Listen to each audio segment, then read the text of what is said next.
Trivia Karerista number 1 mula Cavite, Kenneth Montefalco.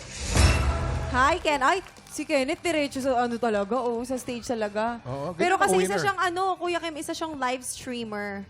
Anong mga content ang ginagawa mo? Sa TikTok po. TikTok, oo, ano? Sayaw po. Sumasayaw ka. Pero bukod daw dun, funny ka. Opo. Tama ba? Pwede bang parinig kami ng joke? Anong hayop ang wala lang? Alin? Ano na? Anong hayop ang wala lang? Wala lang. Ano? Ano? Wala yun? Wala yun. Layon. Natawa ka. You're so funny, Kenneth. Pero bukod sa bukod sa pag-joke at pagsayaw, ano ba mga ibang pinagkakaabalahan mo? Financial advisor po. Financial advisor. Oo nga, no. Ano Pero pag gusto ko yung mga joke mo, baka may isang joke ka pa. Oo. Isa pa. Knock knock. Who's there? Sia.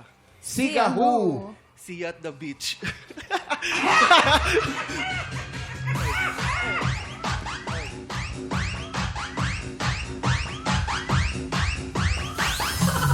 Oo, friend, mag-stick ka sa budots. Parang doon ka magiging successful talaga. Charot lang. Maraming salamat, Kenneth.